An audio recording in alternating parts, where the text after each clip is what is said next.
রঙিন স্বপ্নের হাতছানি, কল্পনার জগতে ছোট্ট পায়ের দৌড়। শুরু হলো অমর ২১শে বইমেলার প্রথম শিশু প্রহর।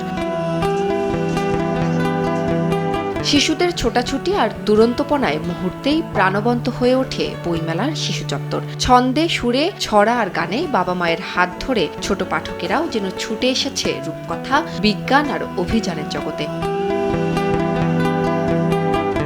বইমেলার প্রথম সাপ্তাহিক ছুটির দিনে বাংলা একাডেমিতে আয়োজন করা হয় চিত্রাঙ্কন ও আবৃত্তি প্রতিযোগিতা। তবে প্রতিবারের মতো এবার নেই সিসিমপুরের আয়োজন। মিনার আর মেট্রো রেল, পদ্মা সেতু, তারপরে স্মৃতিসৌধ। নতুন বাংলাদেশ সম্পর্কে আঁকছি। সিসিমপুর যখন না হয় তখন আমার অনেক কষ্ট লাগে। সিসিমপুর এবার না থাকলেও এর বিকল্প হয়তো সামনে আসবে, যেটা বাচ্চাদেরকে মনে ভরিয়ে দিবে আর আমি এবার ইকি টুকটুকিকে মিস করছি।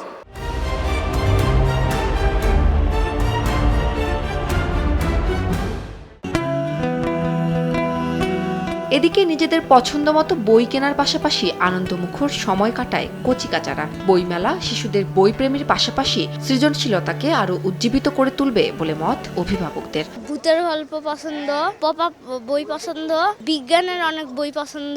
আমি হালুমদের বই পড়তে ভালোবাসি। বাচ্চারা বই থেকে সবচেয়ে ভালো শিখে এবং ওদের ইমাজিনেশন খুব ভালো হয়, এটা আমার বাচ্চাকে দিয়ে আমি বুঝেছি। অন্যদিকে শিশুদের মনন অনুযায়ী বই যোগান দিতে পেরে খুশি বিক্রেতারাও। অনেক বাচ্চারাই আসতেছে, স্টলে ঘুরতেছে, বই দেখতেছে, পছন্দ হলে আপু নিয়ে নিচ্ছে।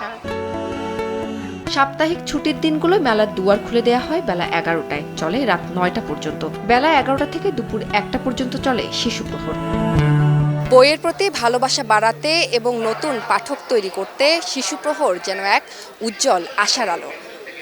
কচিকাচাদের হাতে বই তুলে দেওয়ার এই আনন্দ আয়োজন ভবিষ্যৎ প্রজন্মকে সাহিত্যপ্রেমী করে তুলবে, এমনটাই প্রত্যাশা সবার।